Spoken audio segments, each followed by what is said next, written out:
Buenas noches, bienvenidos al penúltimo programa de Palabra de Honor. Y esto creo que merece una explicación, Eduardo. Sí, señor. Vamos a contarle a la audiencia que nos ha acompañado durante estos 3 años, que en el próximo programa, el lunes que viene, vamos a terminar con el ciclo Palabra de Honor por las razones que le vamos a explicar precisamente ese día.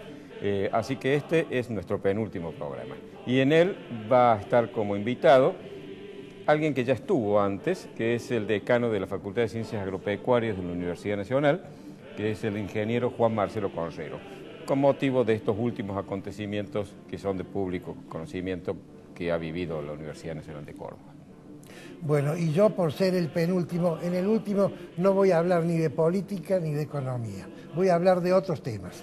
Entonces hoy voy a hablar un poco de política local, Prudencio, porque ya terminamos el año, así que amerita, creo, hablar algo de eso. Pero fantástico, por supuesto.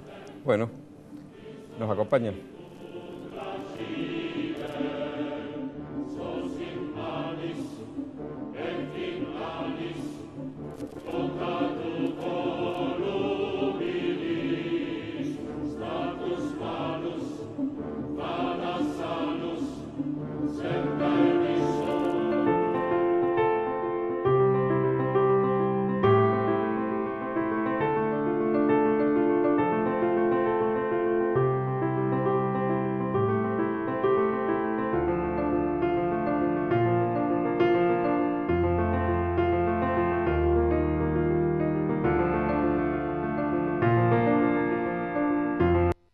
Isaías Goldman, el especialista en aire acondicionado y calefacción. Todas las marcas, todos los productos y sus repuestos con la mejor financiación. Isaías Goldman, el especialista. Bulnes, esquina Pringles, teléfono 589-0033.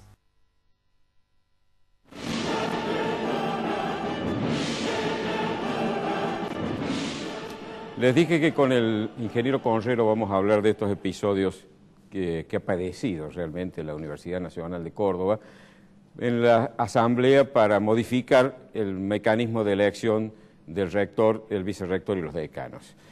Con él vamos a conversar para que nos cuente cómo ha sido este episodio, que nos dé detalles, porque él ha sido uno de los protagonistas de este episodio. Pero yo quiero en esta editorial referirme a este punto desde otra perspectiva. De algo de que en alguna ocasión ya he mencionado, pero creo que vale la pena repetirlo porque creo que es un debate que los argentinos nos estamos debiendo a nosotros mismos.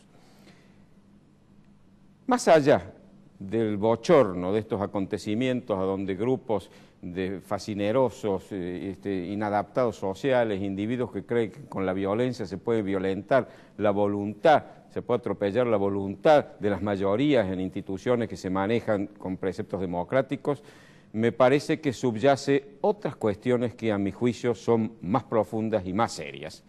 Porque la pregunta, más allá de que si está bien o está mal que el rector sea elegido por la totalidad de los componentes de la universidad o a través de representantes en el Consejo Superior, me parece que la pregunta que tenemos que formularnos es si es lógico y razonable que los estudiantes y los no docentes participen en el gobierno de la universidad, de las universidades nacionales. Yo creo que esa es la pregunta que los argentinos nos debemos, y nos la debemos porque tenemos miedo de enfrentarla. Tenemos temor de que se nos considere que somos políticamente incorrectos, porque se ha logrado instalar que la democracia en la universidad es un logro, es una conquista de los argentinos, que no existe en ningún otro lado del mundo, pero como es única nuestra, es fantástica y nadie puede estar en desacuerdo. Pues yo estoy en desacuerdo y creo que hay mucha gente que está en desacuerdo y creo que tenemos que discutir serena, pero profunda y seriamente este tema. La democracia es el mejor sistema, como decía Churchill, es el peor de los sistemas excluyendo todos los demás, pero eso en definitiva significa que es el mejor sistema para dirimir cuestiones que atañen a grupos humanos grandes, digamos, colectivos numerosos. ¿Por qué? Porque se supone que aunque no garantiza que la decisión de la mayoría preserve del error, la mayoría se puede equivocar igual que se puede equivocar un individuo en particular, por lo menos cuando la mayoría toma una decisión se supone que la responsabilidad de los más es más importante a la hora de tomarla, aunque la decisión termine siendo incorrecta. Ese es el trasfondo de la democracia, porque todos tenemos derecho a opinar si formamos parte de una institución, de una sociedad, de una comunidad. Pero hay ciertas condiciones para que la democracia tenga lugar. Una de esas condiciones es que los actores que intervienen sean iguales entre sí. En la sociedad civil es posible la democracia, tiene que ser posible y es deseable, porque los ciudadanos somos todos iguales ante la ley, al menos lo somos en la teoría. Quizás me dirán en la práctica hay algunos más iguales que otros, como suele decirse, pero el artículo 19 de la Constitución dice que en la Argentina no existen los privilegios de sangre ni de nacimiento y que todos los ciudadanos somos iguales ante la ley y elegibles en los empleos sin otro requisito que la idoneidad. Es decir, esa igualdad ante la ley hace que valga lo mismo el voto del último de los ciudadanos, si pudiera haber un orden, y del presidente de la Nación, o el presidente de la Corte Suprema de Justicia o del Senado. Es decir, esa igualdad de los actores es lo que permite que la democracia funcione. En las sociedades jerárquicas, donde no hay igualdad entre los actores, no es posible la democracia, no es deseable, no debe existir. No debe existir en la familia. ¿Se le ocurre a alguien que los hijos pequeños, los menores, puedan votar para decidir en qué se va a gastar la plata que papá y mamá llevan a la casa a fin de mes? Puede pensarse que, por ejemplo, en una fuerza armada, en una batalla, los soldados tienen que votar a ver si se ataca al enemigo o se huye. Que en una iglesia, cualquiera fuera, en una institución religiosa, donde hay jerarquías incluso sobrenaturales, porque hay creencias de esa naturaleza, es lógico que todos los fieles voten para ver si un dogma va a existir o va a dejar de existir. No, en una institución educativa tampoco. ¿Por qué? Porque el que va a aprender está confesando su ignorancia, va a aprender porque no sabe. Y está reconociendo además la jerarquía superior de quien le enseña, porque va a aprender de él. Entonces, eso hace que en ningún lugar del mundo, y esto quiero poner énfasis al decirlo porque es importante, en ningún lugar del mundo, ni en sociedades capitalistas, marxistas, fascistas o de cualquier categoría y naturaleza política, no existe ninguna universidad en donde los estudiantes, y menos aún los no docentes, participen en su gobierno. No existe. Está contra la naturaleza de las cosas. Quien no sabe y va a aprender no puede decidir quién y cómo le va a enseñar. Es absurdo. Eso es hijo de una desviación que se ha producido en nuestras universidades nacionales, que es la politización. La política no es mala, es bueno que los estudiantes también aprendan a hacer política, pero el lugar para el aprendizaje y para la ejecución y para el ejercicio no es la universidad. La universidad es para preparar profesionales de ciencia, de conciencia y que sean útiles a la sociedad. No es un lugar para hacer entrenamiento político partidario, no lo es, porque la universidad termina convirtiéndose en un campo de agramante donde se disputan cuestiones partidarias y en definitiva eso va a expensas de la calidad académica, de la jerarquía, del nivel de excelencia que se supone que debe tener una universidad para preparar los mejores profesionales. Si me dijeran que esta exclusividad de la Argentina de hacer participar a estudiantes y no docentes en el gobierno de la universidad nos ha deparado una situación de privilegio en el contexto de las universidades del mundo, pero magnífico, tendría que reconocer que estoy equivocado y que tenemos que preservar esa exclusividad. Pero lejos de ser así, desde que esto esté en práctica, las universidades argentinas han ido decayendo hasta desaparecer en la lista de las principales universidades del mundo en donde estuvieron, en especial la nuestra, la más antigua de la Argentina. Que hoy las noticias que los medios nos dan sobre la universidad sean siempre sobre cuestiones de esta naturaleza, cuestiones de discusiones de tipo político-partidaria, de distribuciones de poder, quién responde a quién va a ganar la elección, quién va a gobernar la universidad o la facultad tal o cual, y que además esto, por supuesto, se contamine con la actitud intolerante y violenta de estos grupos facciosos que cuando son derrotados lo único que se les ocurre es salir a patear el tablero y con la violencia querer impedir que las instituciones funcionen. Esto no debe seguir, esto hay que ponerle fin.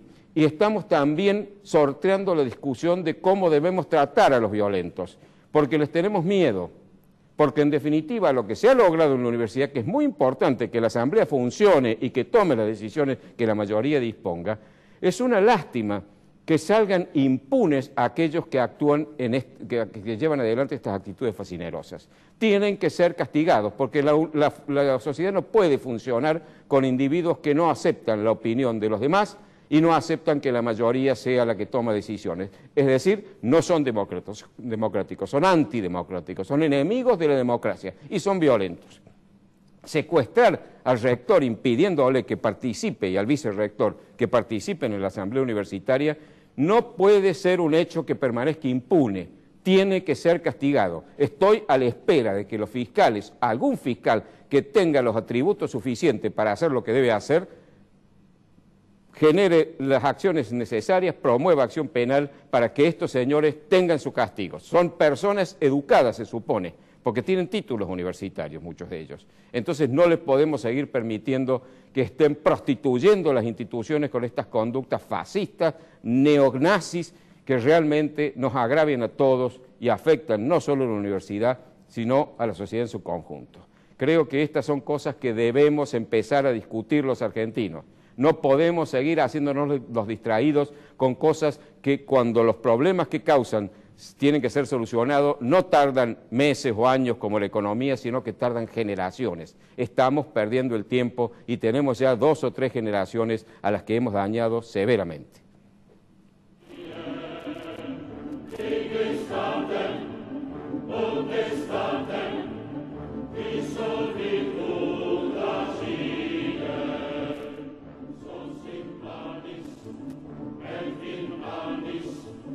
Isaías Goldman, el especialista en aire acondicionado y calefacción. Todas las marcas, todos los productos y sus repuestos con la mejor financiación. Isaías Goldman, el especialista. Bulnes, esquina Pringles, teléfono 589-0033. Centro Tomografía Computada Córdoba Sociedad Anónima. Instituto Ulton, líder en diagnóstico por imágenes. Primer instituto de cirugía ambulatoria mínimamente invasiva del interior del país. Avenida Vélez Arfiel 562, Córdoba, Argentina. Teléfono 0351-426-7700.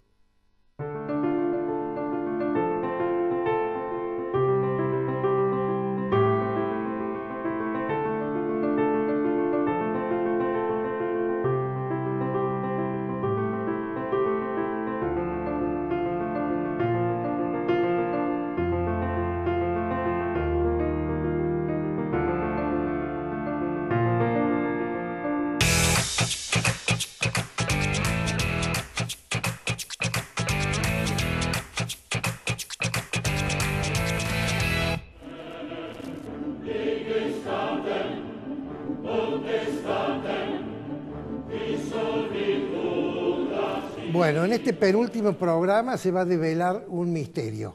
Con Prudencio nunca hemos preparado los programas. Nuestro invitado debe haber tenido algún problema, Prudencio, o el tráfico está muy difícil, no ha podido llegar, de manera tal que vamos a platicar entre nosotros dos, y ya que el invitado era un decano de la facultad para hablar de estos temas, te propongo que por lo menos empecemos con estos temas, si te parece bien. Bueno, ya de hecho he empezado yo a hablar en mi editorial sobre este tema. Yo quería dejar sentada la posición porque se supone que con la entrevista con Rero íbamos a escuchar la opinión de él. Bien, yo quería dejar sentada la mía, por eso me pareció oportuno en la editorial hablar del tema. Bien, pero yo quiero empezar a ir mucho más atrás. Tenemos 2 bloques.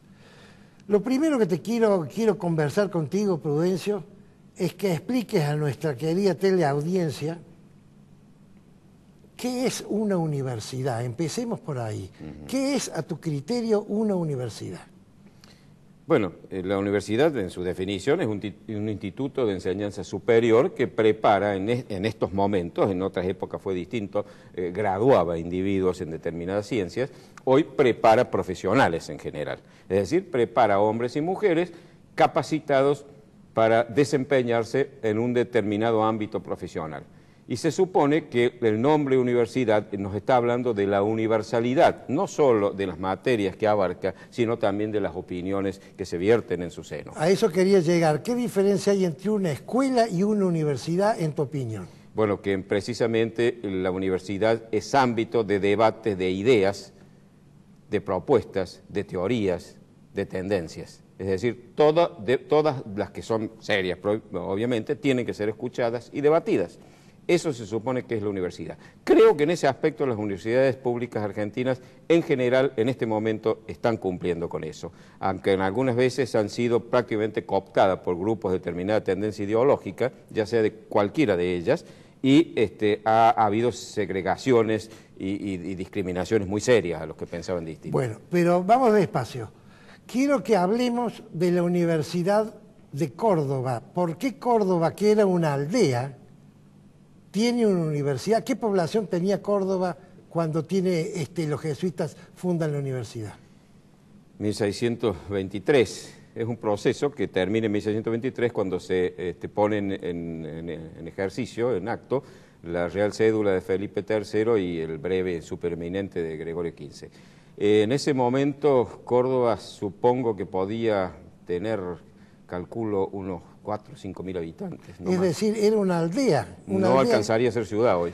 Ahora, ¿por qué surge una universidad en este recóndito lugar? Claro que era cruce de caminos de las distintas corrientes fundacionales, pero ¿por qué Córdoba? ¿Por qué los jesuitas eligen Córdoba, en tu opinión?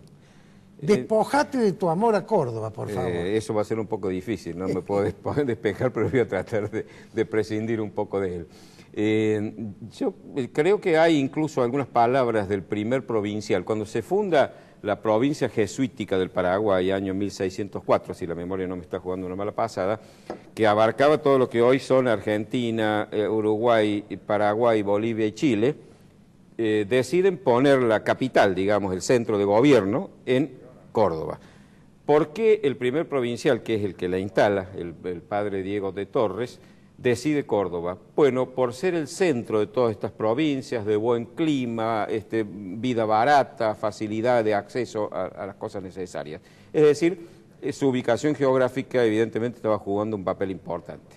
Personalmente creo que ha habido otros factores. Lo he dicho alguna vez en una editorial aquí mismo. Cuando Cabrera trae 101 hombres, como 100 y más hombres, al principio 101, para fundar la ciudad de Córdoba, advertimos, lo ha investigado Alejandro Moyano Aliaga en profundidad, que ninguno de los que hemos podido individualizar de ese centenar de hombres, ninguno era analfabeto, es decir, todos los que hemos encontrado por lo menos sabían estampar su firma. Y estoy hablando de una época en donde las principales ciudades de Europa el índice de analfabetismo rondaba el 70, 75% o 80%. Bueno, antes de continuar quiero hacer un homenaje a Alejandro Moyano Aliaga, que ha mencionado Prudencio y todo lo que él le ha aportado al conocimiento del pasado de nuestra ciudad, ¿no te parece? Ya lo creo que sí, ya creo que bueno, lo merece. La siguiente reflexión, Prudencio, ¿qué significó la universidad para Córdoba? Es decir, ¿Córdoba tiene la impronta de la universidad o fue una institución más de las que tantas hubo en estas tierras? Osvaldo Mañasco, que fue ministro de Instrucción Pública a fines del siglo XIX de la Nación, abriendo las sesiones de la universidad o celebrando algún fasto aquí en Córdoba. ¿Ministro provincial o nacional? Ministro nacional. ¿De qué presidente recuerdas? No me acuerdo ni quiero cometer un error. Bien. Dijo un famoso discurso con una frase que lo trascendió en el tiempo: Córdoba es su universidad y la universidad es Córdoba. Es decir, planteó la identificación absoluta entre Córdoba y su universidad. Córdoba mereció en aquella época el apelativo de docta, tendríamos que analizar si hoy lo sigue mereciendo, pero lo cierto es que se la sigue llamando la docta, porque Córdoba se identificó de tal manera con su universidad que hasta la gente que no tenía acceso a ella estaba impregnada de todo ese ámbito intelectual que la universidad había creado a su alrededor. Aquellos que los hemos escuchado y algunas veces los hemos visto, gente menesterosa que pedía limosna en las puertas de la compañía y que lanzaban un latinazgo. y que conocían a todos los profesores, es decir, que estaban impregnados de ese ambiente. Los pobres no habían tenido acceso a ella, ojalá lo hubieran tenido, pero ese ámbito impregnaba toda la sociedad de Córdoba, todos los cordobeses eran parte de este Era una fenómeno. Córdoba preindustrial, aclaremos Sí, eso. una Córdoba preindustrial. El cambio se produjo precisamente con la industrialización, que no podemos renegar de ella, fue un gran avance. Bueno, vamos despacio. Háblame de Victorino Rodríguez. Sí. ¿Qué representa para la universidad o qué aporta Victorino Rodríguez a la Universidad de Córdoba? Bueno, cuando el Marqués de Sobremonte, siendo gobernador, impulsa algo que se venía pidiendo ya, que se incorporara a la Escuela de Leyes en la universidad, es decir, la Facultad de Derecho, el Marqués de Sobremonte logra que el rey autorice que se cree una Facultad de Derecho en 1790, creo, aproximadamente, o 91, y la primera cátedra que se crea es la cátedra de Instituta. La cátedra de Instituta creo que sería una cátedra de Derecho Civil hoy, entiendo. Porque antes la universidad era nada más que teología. No, filosofía, teología y humanidades. Ah, ¿y qué era humanidades? Humanidades era latín, gramática, retórica, etcétera. Ajá. Y se incorpora, y el primer profesor de Instituta es el doctor Victorino Rodríguez, un hijo de Córdoba, egresado de la universidad con el título, si mal no recuerdo, de licenciado en filosofía. ¿Vos conocés algún descendiente de Victorino Rodríguez? Tendría que hacer un esfuerzo de memoria, pero me parece que algunos sí. Me va a entre ellos retar vos. mi hermano Alberto.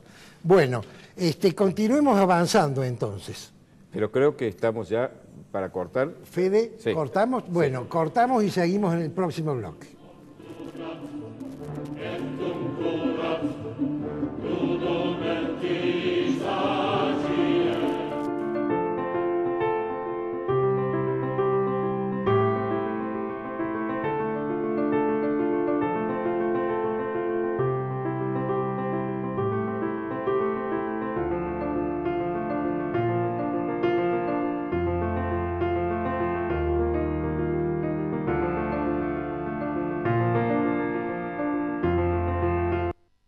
Centro Tomografía Computada Córdoba Sociedad Anónima. Instituto Ulton, líder en diagnóstico por imágenes. Primer instituto de cirugía ambulatoria mínimamente invasiva del interior del país. Avenida Vélez Arfiel 562, Córdoba, Argentina. Teléfono 0351-426-7700. Isaías Goldman, el especialista en aire acondicionado y calefacción. Todas las marcas, todos los productos y sus repuestos con la mejor financiación. Isaías Goldman, el especialista. Bulnes, esquina Pringles, teléfono 589-0033.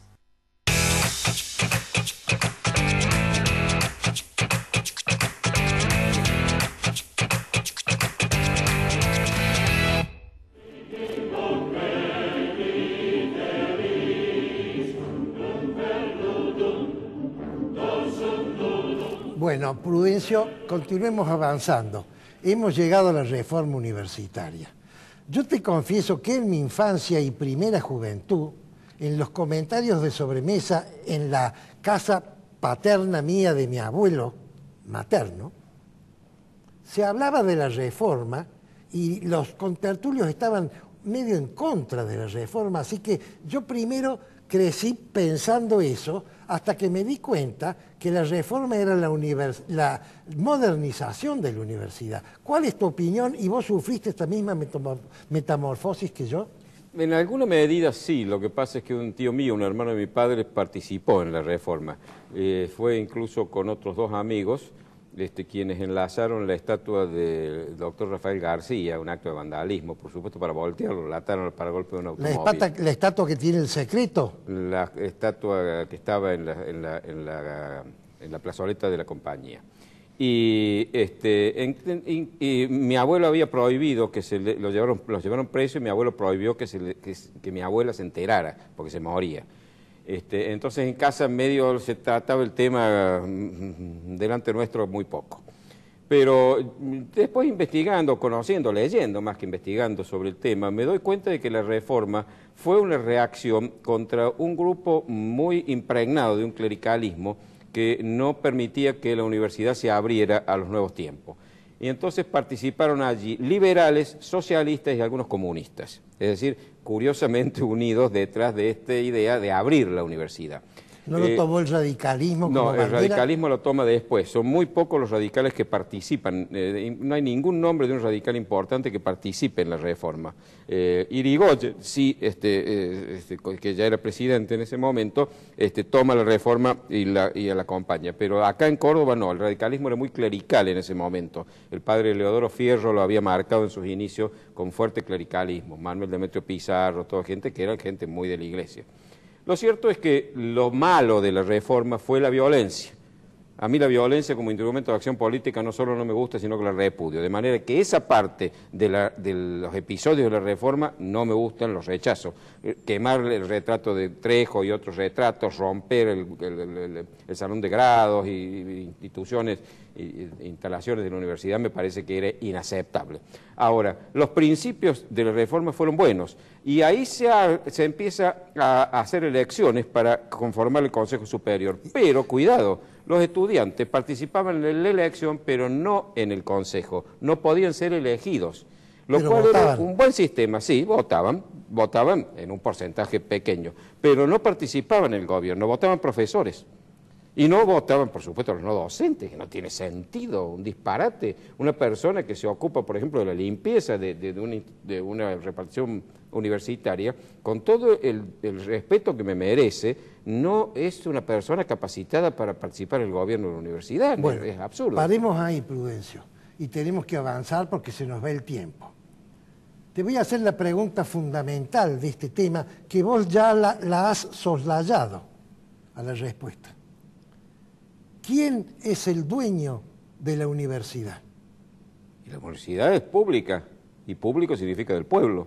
Es decir, el pueblo argentino es el dueño de las universidades públicas. Es decir, las universidades públicas del Estado, el dueño no es el Estado, el dueño no son los alumnos, el dueño no son los profesores, el dueño es la comunidad. Absolutamente, sí, sí, efectivamente. Todos nosotros, los argentinos, somos los dueños de las universidades nacionales y de las provinciales, los de cada provincia. Bueno, y ahora viene la otra pregunta. ¿Quiénes son los estudiantes? ¿Qué significa ser estudiante? En la Argentina gozar de un inmenso privilegio, sobre todo si son universidades públicas, del inmenso privilegio de que el resto de la comunidad les pague los estudios, que vayan gratuitamente.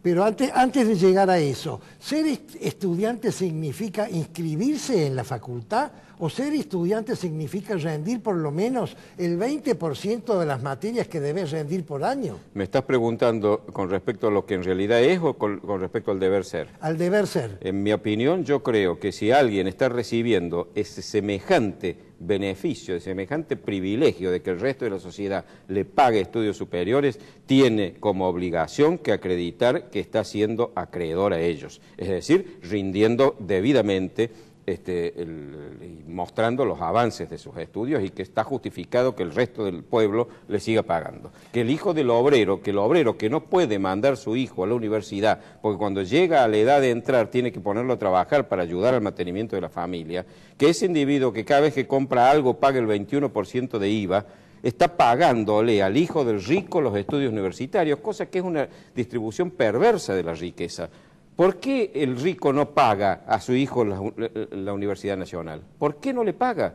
¿Cuántos ingresos adicionales tendrían las universidades con el rico pagando, que puede hacerlo? Y el que no puede, podría tener excelentes becas, a donde no solo se le pague los estudios para que él vaya y pague a la universidad con esa plata, que también pague con el subsidio, con la beca que se le da, y además que se le permita vivir fuera de su pueblo, de su ciudad, si es que tiene que trasladarse a estudiar a otro lado. Sí, y yo doy un paso más allá. En la Universidad Católica, nuestra universidad, existía el préstamo de honor. Por supuesto. La persona que no podía pagar iba y hablaba con el secretario y le concedían un préstamo de honor y se firmaba todos los meses un pagaré a mejor fortuna, que las personas, una vez que se recibía, el primer compromiso que cumplían era pagar los pagarés de honor, porque ya tenían la posibilidad de ganar dinero gracias a la universidad y entonces devolvían a la universidad lo que no pudieron pagar cuando eran estudiantes. Si el término justicia social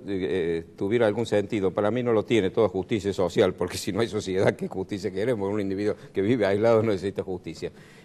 Si existiera la justicia social, ese sería un ejemplo de justicia social. Si queremos promover a los más desfavorecidos, tenemos que crear estos mecanismos. La educación es el gran instrumento de promoción social. Lo fue en una Argentina que recibió 6 millones de inmigrantes, la mayoría de ellos con poca educación y sin plata, pobres, vinieron a trabajar porque no podían mantenerse en sus países.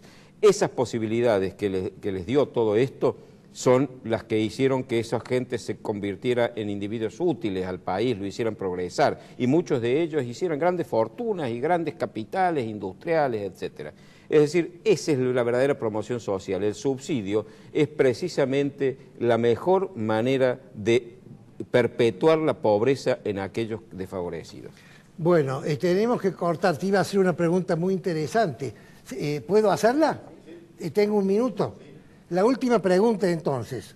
¿Vos crees que los adelantos científicos se le están escapando a la universidad o que la universidad va acompañando estos adelantos? Me parece que no los va acompañando en la medida en que podría estarlo haciendo y que lo están haciendo otras universidades. Los sectores que se autodenominan de izquierda repudian que la universidad esté vinculada con la empresa, porque dicen que entonces se pone al servicio de las oligarquías y toda esa retórica resentida y absurda. Precisamente lo que necesitamos son universidades comprometidas con la sociedad misma, es decir, que los que salen de ahí tengan primero posibilidades de trabajo, porque lo que hacen es útiles a las empresas que los van a contratar, y segundo, que esas empresas se vean favorecidas precisamente con los adelantos científicos que la universidad les aporte, porque se ve favorecida la sociedad en su conjunto.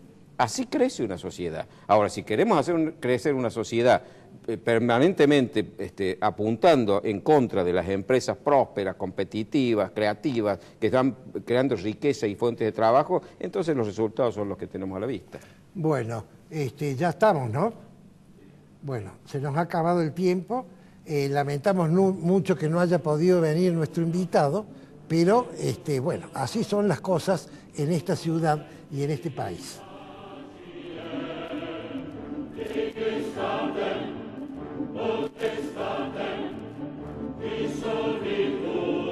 Isaías Goldman, el especialista en aire acondicionado y calefacción. Todas las marcas, todos los productos y sus repuestos con la mejor financiación. Isaías Goldman, el especialista. Bulnes, esquina Pringles, teléfono 589-0033. Centro Tomografía Computada Córdoba Sociedad Anónima. Instituto Ulton, líder en diagnóstico por imágenes. Primer instituto de cirugía ambulatoria mínimamente invasiva del interior del país. Avenida Vélez Arfiel 562, Córdoba, Argentina. Teléfono 0351-426-7700.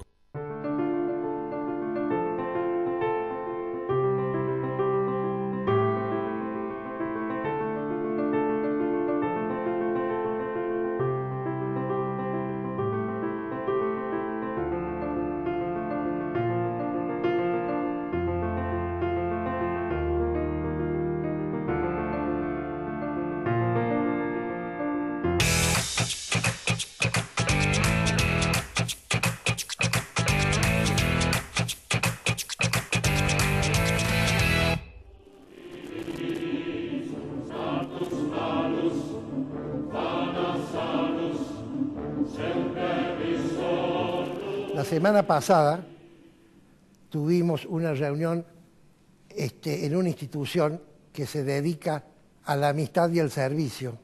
Hicimos una rifa para darle el producido a un religioso que trabaja rescatando jóvenes del desastre del Paco.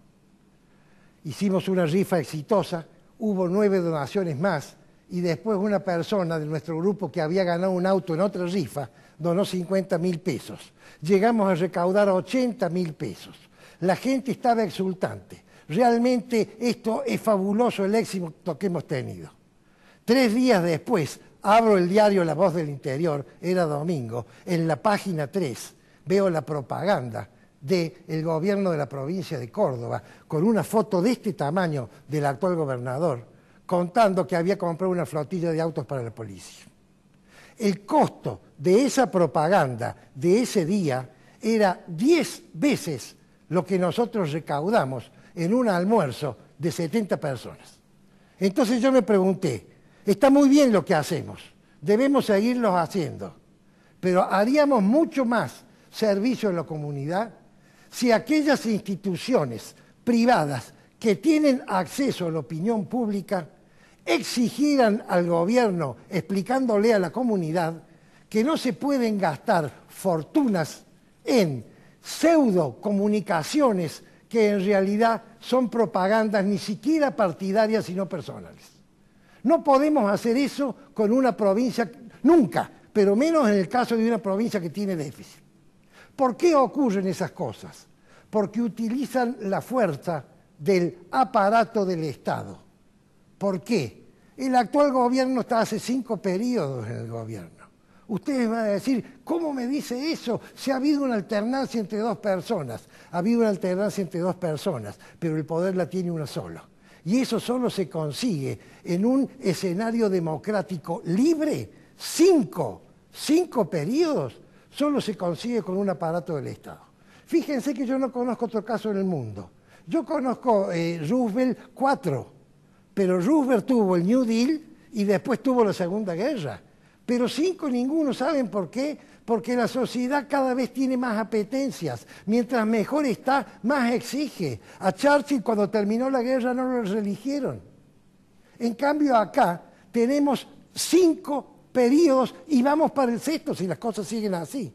Fíjense ustedes que este gobierno, esta gente, en mi opinión, le interesa más que gobernar, conseguir, para no usar conquistar, conseguir permanecer y reconquistar el poder cuando le corresponden las nuevas elecciones. Y ustedes me dirán, ¿cómo dice semejante cosa? Pruébelo. Yo no soy un periodista de denuncia ni un periodista de investigación, ni siquiera soy periodista. Yo soy un comunicador. Pero tengo obligación de decir lo que pienso, porque para eso hicimos el programa con Prudencio, no lo hicimos para otra cosa. Este programa no persigue fines de lucro. Gobernar en la función pública es administrar. Y administrar es planificar, organizar, ejecutar y controlar, lo hemos dicho 100 veces. Los planes, hay 2 tipos de planes en la función pública. El plan de gobierno que se hace para un periodo, para 4 años, y la política de Estado que se hace para una generación, para 25 años. Los planes de este gobierno, que lleva 5 periodos, son planes hechos emocionalmente. ¿Quieren que le ponga un ejemplo? Les voy a poner 2. El faro del Bicentenario, que a mí me gusta, es precioso. Después de hacerlo, se les ocurrió hacer el basamento. Se hizo un proyecto posterior al faro. Fíjense cuando pasen, el basamento está corrido. No está centrado el faro. ¿Por qué? Porque se les ocurrió después. ¿Quieren que les diga otro plan que se hizo voluntariosamente? La decisión de hacer el hotel de Ancenusa. El gobernador dijo, voy a promover la zona, lo que está bien, pero no con un hotel de 4 estrellas, en un lugar paradisíaco, donde el turismo es de 2 y 3 estrellas, porque es turismo aventura. Entonces, en vez de arreglar la costanera y las vías de acceso, hizo un hotel extraordinario para gente que no va a ese lugar. Pasemos a organización. ¿Qué es organizar? Organizar es generar las estructuras. Y las estructuras nuestras están colmatadas de gente que se ha nombrado en estos 5 periodos innecesariamente. Es decir, han hecho caer la productividad, ya lo explicamos la semana pasada o la anterior, y han hecho caer el interés de hacer carrera en el empleado público. Pasemos a la ejecución. Voy a poner 2 ejemplos. El primero vuelve a ser Ancenusa porque ya es paradigmático. Han ejecutado un hotel que salió 5 veces más caro de lo presupuestado. Hay 3 alternativas. O se cambiaron las condiciones de contorno, que no ocurrió porque lo hubieran explicado, o entonces el que ejecutó muy mal, fue contratación directa, o robaron. ¿Cuál de esas 2 alternativas es? No lo sé porque nunca se explicó. Pasemos ahora a otro ejemplo de ejecución. ¿Quieren otro ejemplo de ejecución? Cuando el primero de estos dos gobernadores asume que se han ido alternando en su primer gobierno, dijo voy a hacer un montón de escuelas, cosa que era buenísimo. Las 30 primeras escuelas las hizo en un solo pliego de licitaciones y le dio la obra a una sola empresa. No hay ninguna explicación, yo soy ingeniero, no hay ninguna explicación para que con los sistemas constructivos habituales se haga un pliego de licitación para 30 empresas, que va en contra de el plan estratégico de decir no voy a casarme con uno solo y por otro lado permitir la libre competencia y darle posibilidad a todas. Y pasemos ahora al control. Yo he hablado mucho del control. El control es la última etapa de la administración. No estoy hablando de la justicia, estoy hablando del control. Control significa cotejar el objetivo con el resultado, medir la desviación y tomar las medidas necesarias para corregirla. Vuelvo al ejemplo paradigmático de Ancenusa. 5 veces más caro. Contratación directa. No se controló nada y si se controló no se comunicó al pueblo, es decir, a los efectos del soberano no se ha controlado. Y entonces, un gobierno que no controla, que tiene una desviación del 400%. Yo pregunto, dejemos de lado la corrupción, porque eso sería mucho peor y ya hablaríamos de otra cosa. No estoy hablando de eso. Supongamos que acá ha habido mala práctica profesional de administración. Un gobierno que no controla semejante desviación y que no le explica a su dueño cómo pretende querer gestionar la próxima obra pública que va a venir el año que viene. ¿Ustedes saben cuánto duraría un gerente en una empresa privada que tiene una desviación del 400%? Y cuando lo llaman a una reunión de directorio para pedirle explicaciones, diga no voy a explicar o voy a explicar más adelante a fin de año. Duraría 1 minuto, lo sacarían corriendo para no usar otra palabra. Y ahora hago la última pregunta para terminar esta locución tan poco simpática. Pero es que al abrir el diario, ayer dije voy a hablar de esto. Vamos a seguir los ciudadanos de la provincia de Córdoba, que hemos votado a nivel nacional un cambio, hemos votado contra el populismo en la última elección presidencial. Vamos a seguir apoyando a nivel provincial a gobiernos populistas que utilizan el aparato del Estado para preservarse en el poder, que tienen desviaciones monstruosas en las obras que gestionan y que además tienen el tupé de no dar explicaciones. Yo por lo menos no voy a seguir. Usted, querido amigo, ¿va a seguir? Es palabra de honor.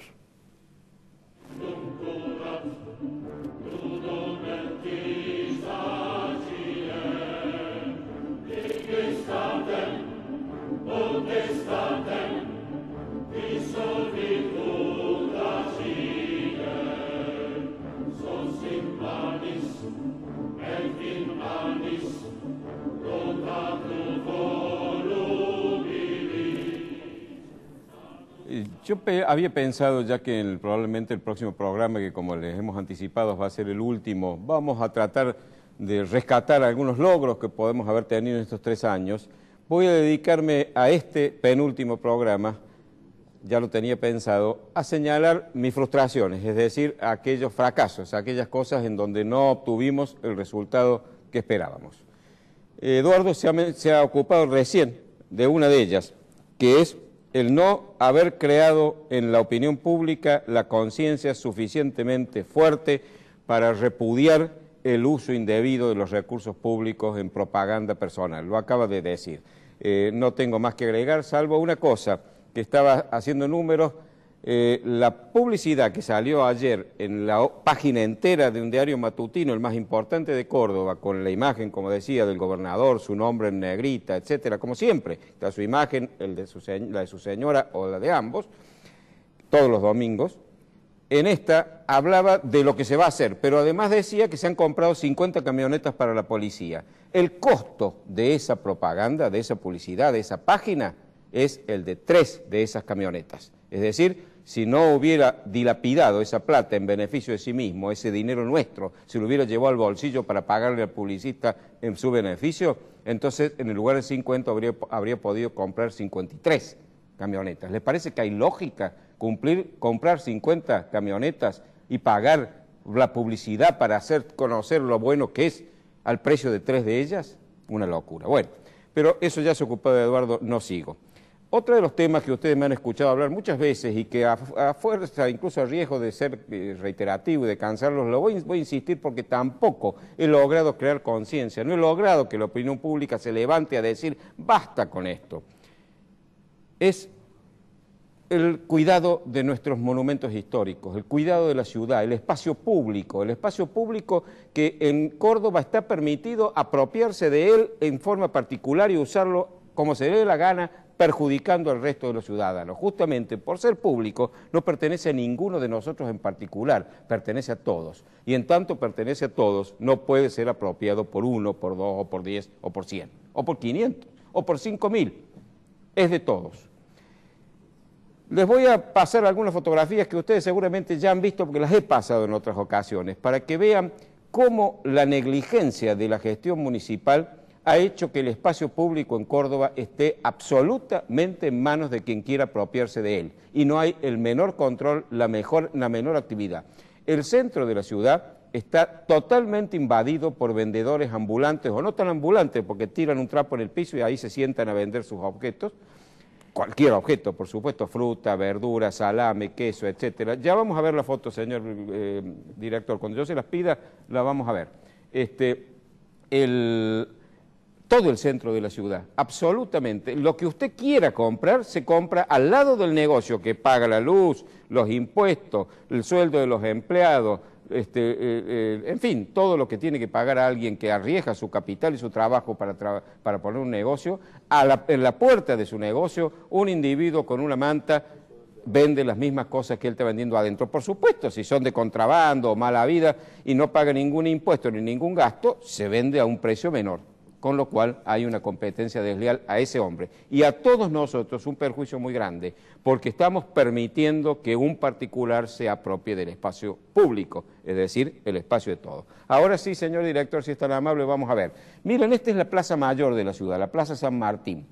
Y esta es una de las cuadras más importantes, porque está en un extremo el Cabildo y la Catedral. Al frente está el llamado Balcón del Obispo Mercadillo, la plaza fundacional, uno de los elementos fundamentales de la ciudad. Está desde hace 443 años allí.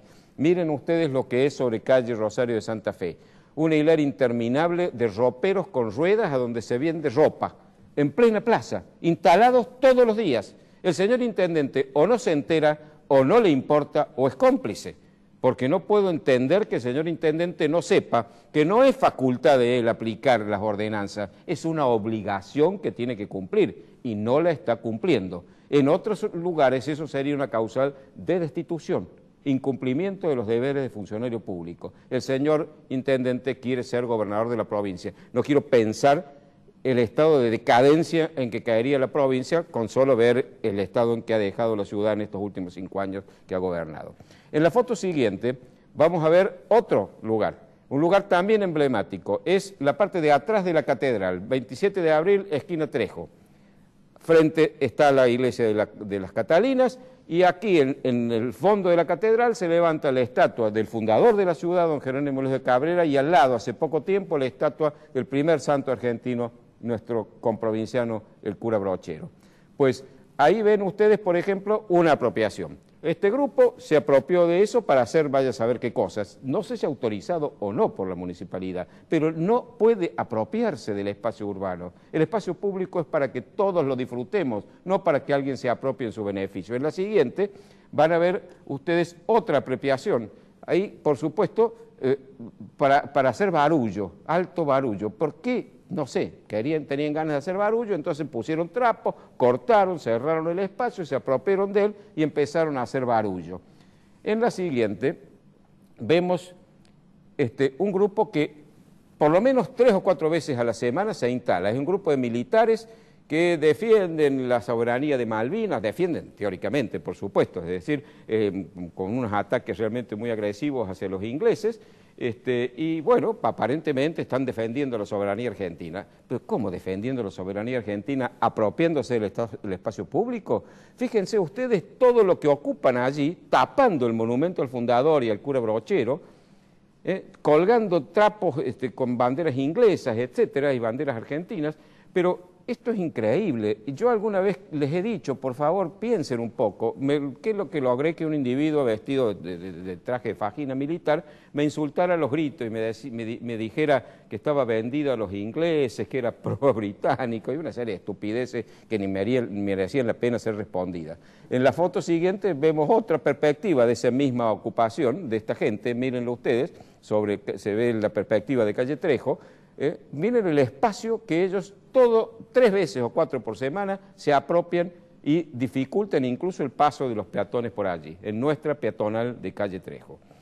Fíjense ustedes también que en las fotos siguientes vamos a ver lo que pasa ya alrededor de la manzana más importante de la República Argentina, la única que tiene monumentos que han sido declarados por la UNESCO Patrimonio de la Humanidad. Tengan presente bien esto. Somos los que tenemos los únicos monumentos hechos por las manos del hombre que son patrimonio de la humanidad, es decir, los monumentos más importantes del país. Miren lo que es esto sobre Calle Trejo, desde la esquina de Duarte Quirós hacia Caseros, uno al lado del otro, frente al Montserrat, frente a la Universidad Nacional de Córdoba, a la Facultad de Arquitectura y a la Iglesia de la Compañía.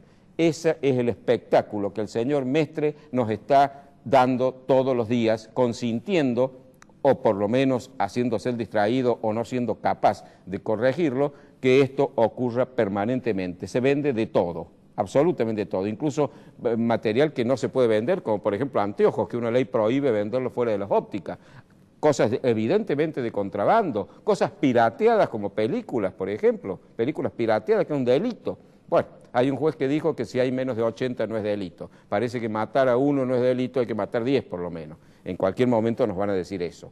Fíjense sobre calle Caseros, a la vuelta, frente a esa pared enorme de calicanto que va desde la Compañía de Jesús, desde Trejo hasta Vélez Arfiel, ese lugar magnífico, al frente incluso del Colegio de las Huérfanas, ese colegio fundado en 1782 por el obispo San Alberto. Una toldería instalada todos los días allí, a donde se venden artesanías. Y dicen que no los dejan trabajar. Sí los dejan trabajar y no deberían dejarlo, porque está bien, promovamos la artesanía. Yo lo he hecho cuando hice el Paseo de las Artes, justamente lo hicimos para eso, para que los artesanos tuvieran un lugar. Me interesa mucho lo que hacen los artesanos, pero hay lugares. Esa culpa no es de ellos, no le estoy echando la culpa a ellos que se han instalado ahí porque los dejan.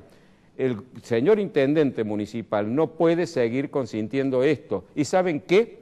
Les digo que en cualquier momento la UNESCO, que ya cuando el Banco de la Provincia de Córdoba, a 3 cuadras de allí, quiso construir un edificio en altura y unas cocheras, le dijo, señores, no, eso forma parte del entorno de la manzana jesuítica, no pueden allí levantar un edificio de altura de esa magnitud.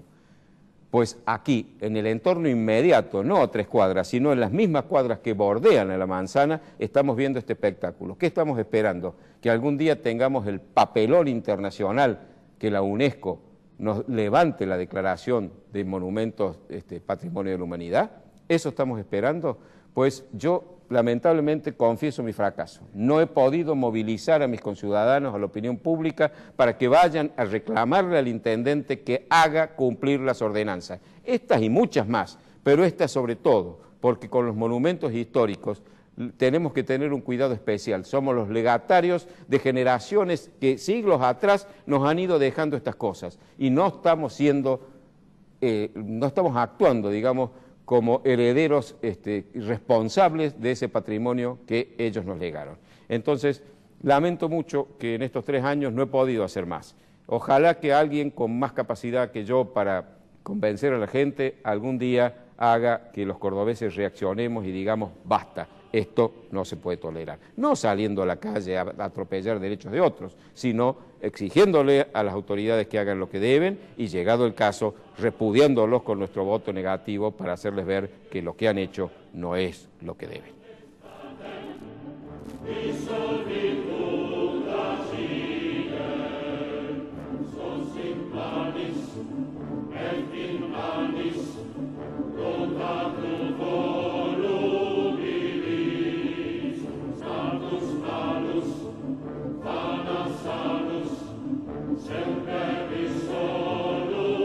Prudencio, hay un tema que no hemos hablado y que es importantísimo. ¿Qué opinás vos de este reconocimiento de emergencia social que en definitiva termina dándole subsidios a personas que ahora van a tener derechos legales a percibir del Estado dinero por no hacer nada? No, nada sería por no hacer nada, que ya sería grave, sino que por hacer cosas en contra de todos nosotros, por hacer piquetes, cortar las calles, tirar bombas, arruinar los monumentos, atropellar los derechos de todos nosotros. Es decir, esto, ¿sabes a qué me recuerda? Al Capone. Me recuerda a la mafia en Estados Unidos. Existía una institución que se llamaba La Protección. La mafia iba y vos tenías un comercio y vos tenías que pagarle mensualmente una cantidad para que no te lo quemen, no te lo destruyan, para que te dejen trabajar. Estamos pagándole protección a estos fascinerosos, delincuentes, facciosos, que lo único que hacen es utilizar la violencia para obtener más poder. Una persona que sale a la calle en grupo con la cara tapada y un palo, no es un palo, es un bastón en la mano, ¿no es una persona que está haciendo apología del delito? Absolutamente, y quien le da plata para que lo siga haciendo, porque en definitiva la razón es que no lo haga más, pero si uno le paga al delincuente para que deje de delinquir, lo está invitando a que siga delinquiendo, porque ese fue lo que le abrió la puerta para recibir la plata. Gracias a que delinquió, le dieron plata, yo sigo delinquiendo. Bueno, y hay otro problema más. Esta gente que ha adquirido este derecho, ahora se convierte en una facción política importante. Sí. Que quien la maneje va a tener un poder político de gran importancia.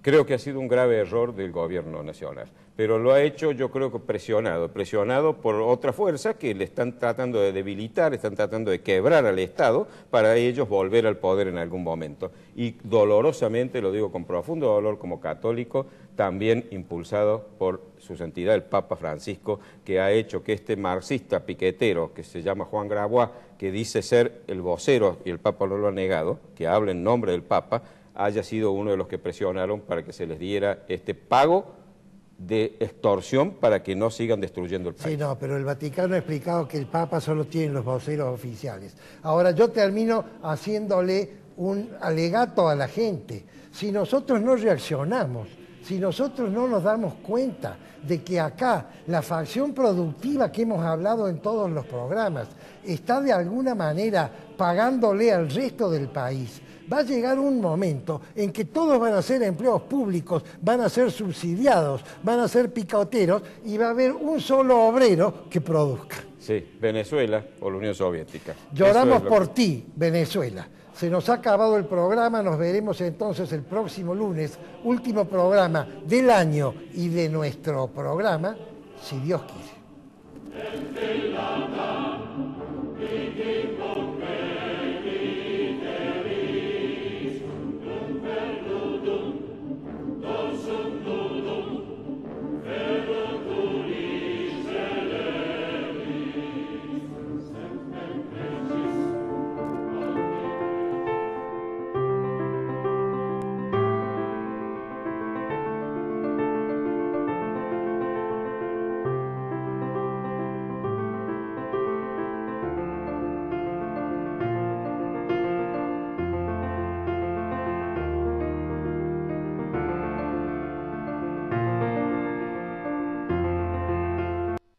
Isaías Goldman, el especialista en aire acondicionado y calefacción. Todas las marcas, todos los productos y sus repuestos con la mejor financiación. Isaías Goldman, el especialista. Bulnes, esquina Pringles, teléfono 589-0033.